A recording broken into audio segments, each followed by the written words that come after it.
Hello, everyone. Welcome to Everything Arsenal, the first match preview of the season. So we'll be going to through what I expect for this game, Arsenal against Nottingham Forest. I'll be going through what lineup I would start if I was Mikel Arteta. A lot of debate in terms of that. Like these days, you have a lot of options. Like back in the day, we were trying to choose between some really average players. Now we are trying to choose some between some really good players, and that is why we are having headaches about who's going to start here and there. And also at the end, which I'll be doing every week, I will be predicting the rest of the 9 games of the weekend and slight preview and mostly predictions. And also comment down below what your predictions are for those fixtures, your starting lineup for Arsenal, and what you expect from this particular game. So let's get through it. Arsenal, Nottingham Forest. I mean, a couple of changes this season. First of all, usually it's Arsenal kickstarting the Premier League season on a Friday. I think the last like maybe 6 years. I think we've actually played the first game like 4 times, and 3 of them have been like on a Friday night. Obviously, the Brentford one, usually a tough away game. That's why that day we definitely found out. We also played Crystal Palace away on a Friday night last season, another tough away game. I think back when Lacazette was making his debut, I think it was a Friday night game against Leicester City at home. He ended up winning that one 4-3, won 2 out of those 3 games that have been played on a Friday night. And also remember during the COVID time, he played Fulham in the first game of the season. You remember it very well. Willian's debut. This time around, we are not playing the first game of the season. That will be Man City. Obviously, if they win 3 or 4-0, they will be way ahead of us. But hey, it's only first game week. And I'm also expecting us to win pretty big in this one. So that is the first couple of changes that are actually occurring this time around. The one has disappeared, and another one is obviously we are playing at home. The last couple of seasons we've played away at Fulham, at Brentford, at Crystal Palace, but this time around we are playing a home game against Nottingham Forest, a team that we beat 5-0 last season, and I'm really looking forward to it. Nottingham Forest, unfortunately, I will put out my Premier League predictions tomorrow. I have them to be relegated, so hopefully don't say they're going to get relegated and then they beat us in the first game. Hopefully not, but I'm going to this game very confident. They'll probably pack the bus. The rules have changed this season. If the team wastes time and the goalkeeper takes too much to take the goal kicks, the goal celebrations, everything, all that time is added on. And in a game like this, we could have 6 minutes added on in the first half and 8 minutes added on in the second half. So if for some reason we are still drawing that game, we still have an opportunity to win it. But I think the kind of squad we have right now would expect us to win this game. I'm going to say comfortably. Usually it's hard to predict the very first game of the season. You never know what to expect. Anything can happen, especially for the newly promoted teams like Burnley's and Luton's. And also Nottingham Forest, for me, those second season syndrome, I think they still have some good players. I'm aware of a couple of good players there, like I really do like how Gibbs White ended the season last campaign. I think they have a really good team in terms of the forward players, Gibbs White and also Brennan Johnson. I think is still there. And also, we are lucky that our knee is injured right now. He scored the winning goal against us at their place last season. Obviously, they did beat us at their place and they used a lot of physicality. Last season, they also, I think, scored like 3 goals at Anfield. They did beat Liverpool at their place at Nottingham Forest. They did draw it Man City as well. So if when it comes to the big teams, I can definitely tussle them. But a couple of things I want to see us improving with this season, especially at home, is clean sheets. We need to start keeping clean sheets at home. I think you have a favorable first 4-5 fixtures, playing against Fulham at home, Nottingham at home, Crystal Palace away, and this is where it starts by making a statement. You start here with a 10-0 win. All of a sudden, everyone's like, oh, wow, these guys have scored 10 goals in the first game. They're looking very good. Definitely a team to watch out for. And I want the new signings to announce themselves, the likes of Havertz, Declan Rice, and also Gian Timber. Announce yourself in the Premier League, hit the ground running. And all of a sudden, everyone is confident once again. Everyone believes that we're actually going to do it. It's not all the talk once again. And our next game after this will be like on a Monday night. So we're not going to play again for like 9 days. So we can put every player out there, give your all as we wait for the Crystal Palace game. Win the first game, hit the ground running, because the other games, Chelsea, Liverpool, someone is going to drop points. Brentford, Tottenham, you never know. Tottenham could drop points there. Man City, I would expect them to win, and Man United as well. I will do the predictions later on, but I think this is a good game to start with. I don't think, even if I was to ask you guys which team you'd want first in the Premier League, the first game of the season, I think we'd get many of you saying Nottingham Forest at home. I think many of you'd say that. So I think we've gotten a very good fixture to open up at the Emirates Stadium this season. So, which kind of lineup would I go for in this game? In goal, obviously, Ramsdale will be in goal. David Raya has not yet been announced. I think he was undergoing his medical today, so we are waiting if it's going to be announced. If he isn't announced by, I think, if it's not registered by Friday, like 12 midday, I think we won't have him on the bench. So it could be Ramsdale and someone else. But Ramsdale, very good goalkeeper still. No problem with him at all. We basically basically saved the Community Shield for us. We could have been 2-0 down before the 90th minute and wouldn't have been celebrating that last minute goal. So Ramsdale will start in goal, no problems with him. Which back four will I go for, or would I go for? So obviously, there's a lot of options these days. You can go for Ben White, you can go for Timber at right back if you prefer. Zinchenko could be back. Tien is available, is not yet left. I hope he stays. There's the likes of Gabriel, Saliba, obviously all those players who can play. But for me, this would be my back four. I'd stick with the same team that has played the last couple of games. Ben White at right back, I think is undroppable. I think he does such a good job for us, so I don't think he deserves to be dropped at all. I mean, this might not use the word dropped. We might use the word rested and rotated, but Ben White starts in this first game. I think he has a very good connection with Bukayo Saka on that right side. Saliba, what a defender, what a performance against Man City. Same with Gabriel, both very solid. We only consider one goal in that game, but both of them, the kind of interceptions and tackles they are making, the recovery pace, incredible from both of them. And Nottingham Forest will be using those, set pieces and everything. So you need some strong and physical players in our box to defend. You don't want to go 1-0 down to Nottingham Forest for sure. They would pack the bus. And then Julian Timber, Premier League debut on the left side. He has been incredible already for us.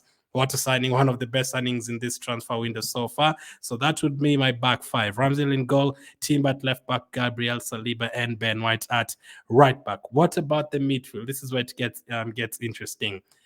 I think for me, I would like to see Partey and Rice when the game is slightly tougher, like Man City, Liverpool, Man United, and Champions League games. But in a game like this, obviously, there's no problem with going like with them, both of them for 45, 50 minutes, and then you bring on another attacker. But I would prefer to see us going for this game, like to help the front three have a number 10 and also have basically a second number 10. The kind of team that we played, I think it was against, was it the MLS All-Stars when he saw Trossard as a number 8? That kind of lineup. We got 5 attackers and you ask one defensive midfielder to play there. And also the reason why we've bought Rice is for players like Partey not to play 2-3 games 3 weeks in a row. Yes, there's a big gap between last Sunday and us playing on Saturday. Now our next game will be on Monday, so no problem with Partey starting. I've actually just thought about that one right now because the gaps are big. But what I would do, I'd give Rice his debut. I would play Trossard and also Odegaard in midfield. That would be my midfield 3. I think Trossard played incredibly well in that number 8 position against the MLS All-Stars. Odegaard is Odegaard. Do we really need to talk about him? He's absolutely incredible. Once again, I'd start him.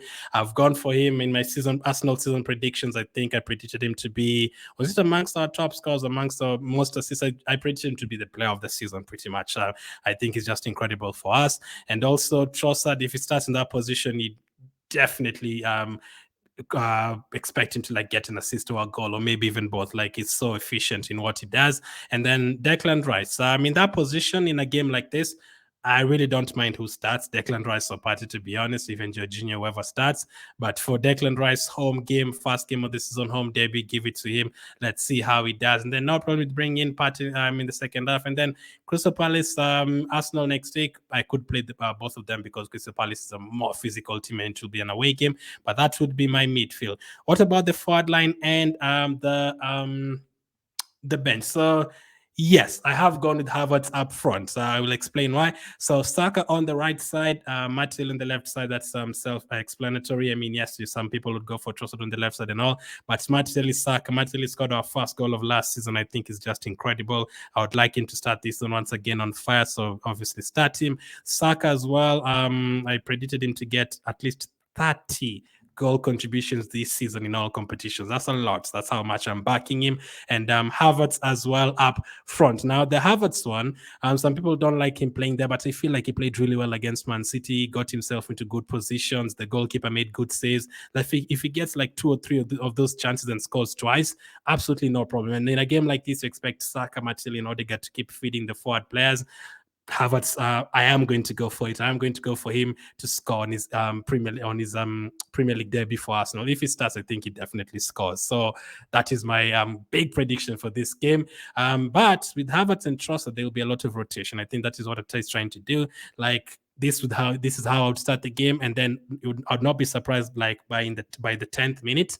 Havertz is in the Trossard position, or Odegaard is in the Trossard position. Havertz is the number 10. Trossard is up front. Saka is on the left. Martinelli is on the right. And then a few minutes later, Trossard has gone to the right side. Saka is the false nine. Like a lot of rotation to keep on confusing Nottingham Forest. And considering they'll also pack the bus to need the height and the hold-up play of Havertz, the way he played against Man City, the long balls from Ramsdale, I think he dealt with them well. Like he was like fighting with the likes of Stones and those kind of players with aerial balls and all that. I think we just need that strength also in this game in case they park the bus.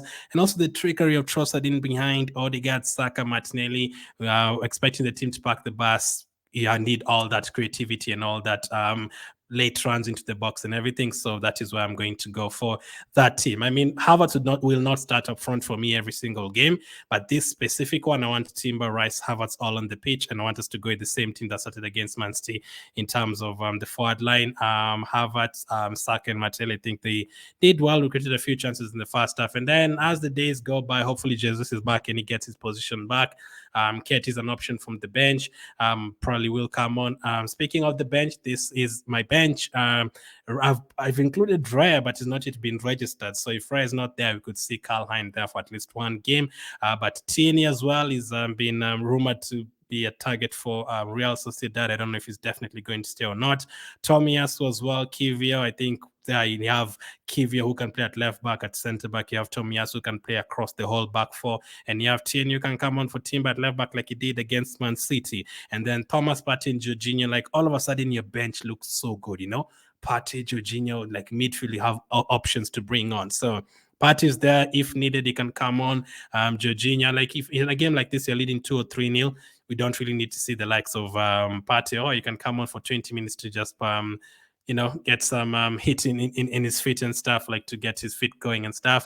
But he doesn't really need to, like, if that's why you've bought Rice, for Partey also to rest, sometimes to play together, sometimes for Partey to rest. But Jorginho is also fresh, didn't play against Man City, could get a chance. And then finally Fabio Vieira, Smith Rowe, and Nketiah. That would be my bench. Obviously the likes of Zinchenko and Nelson will be back. They've started training, so I think by Crystal Palace we'll see Zinchenko somewhere in the squad.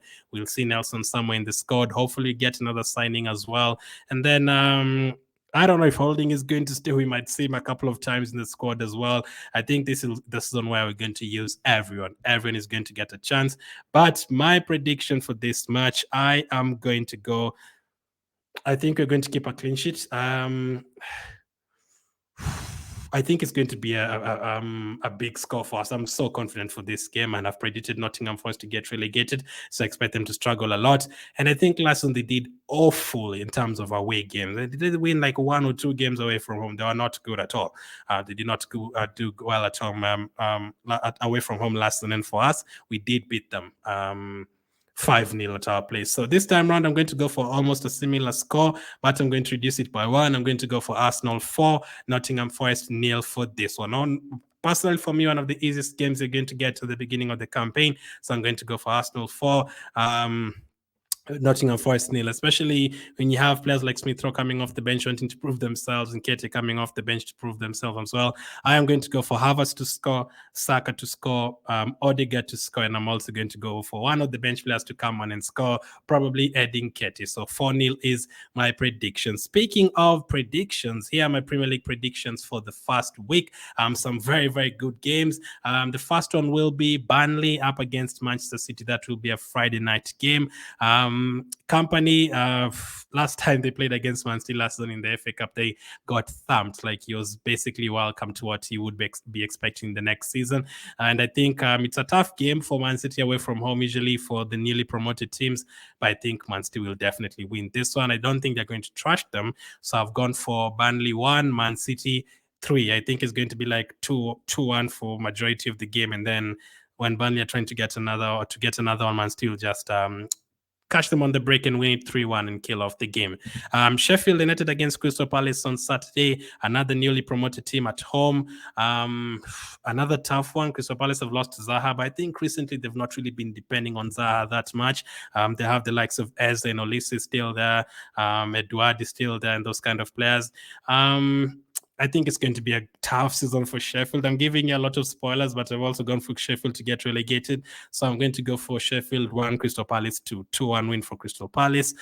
Bournemouth against West Ham. West Ham have been awful. Obviously, we know we want them to get relegated this season. But in this one, I'm going to go for a 2-2 draw. Bournemouth 2, West Ham 2. Brighton, Luton. Everyone is expecting Luton to get relegated. Brighton, very, very good to the last campaign. I am going to go for them to win, but I don't think it's going to be like 4-0 or 5-0 like everyone is predicting. I am going to go for Brighton 2, Luton 1. I think they're going to give a good account of themselves in the first game. So Brighton 2, Luton 1. Everton, Fulham, two teams that have seen a lot of people predicting to struggle this season, but Mitrovic is still there, and the coach has confirmed that Mitrovic will be in the lineup. I don't know how happy he will be, but I am going to go for a draw. Everton 1, Fulham 1. Newcastle, Aston Villa. I think this game is going to be so good. Like, they played each other in the USA a couple of weeks ago in a friendly, and I think it ended something like 3-3. I'm going to go for a similar entertaining game, but this time around Newcastle to get the win. Newcastle 3, Aston Villa 2. I think the likes of Watkins will be enjoying themselves this week in terms of goals, and the likes of Isaac. Brentford against Tottenham. Will Kane stay? Will he go? Will he play in this match? Who knows? Tony will definitely not play in this one. He is suspended. I am going to go for a draw. I am going to go for both teams to score. Brentford 2, Tottenham 2. I can see the likes of Maddison announcing themselves in this one. So 2-2 draw for Brentford against Tottenham. Chelsea against Liverpool. I am going to go for a Liverpool win in this one. So Chelsea 1. Actually, no, not 1. Liverpool have been conceding and scoring a lot of goals this season. I think that is one of the main reasons why they're going to finish in the top 4 this season. I am going to go for Chelsea 2, Liverpool 3. Another entertaining game this weekend. And then finally on Monday, Man United against Wolves. Before Wolves appointed a new manager yesterday or something, I had gone for Man United to win this game comfortably, but new manager bounce is always there. I still expect Man United to win, but it's going to be a late winner, as they usually do. Wolves will give a good account of themselves, and then Man United will get a late winner, 80th minute, 85th minute. Man United 2, Wolves 1. So those are my predictions. If everything goes right there, that will mean Arsenal are top of the table in the game week 1. That would be nice. That would be nice. But the likes of Man City are also capable of getting a big win this weekend. I'd not be surprised if Brighton got a big win against Luton. I think all the others will be close. Brentford, Tottenham, Chelsea, Liverpool, Everton, Fulham. I think the rest will be close. But game week 1, game week 2, there's a couple of results that usually come out of nowhere. Results that people don't expect. I remember last time Man United lost to Brighton and then to Brentford 4 goals. You get the point. Usually some results don't go as you expect in game week 1. So that is my Arsenal, Nottingham Forest prediction, and finally the Premier League predictions for this week. A match preview for Arsenal. Let me know what you expect this weekend, Arsenal fans, what you expect this weekend against Nottingham Forest. If you're rival fans and everything, let me know Premier League predictions for this week, game week 1 predictions. The Premier League is back, guys. The Premier League is finally back. Thank you for watching, and I'll catch up with you all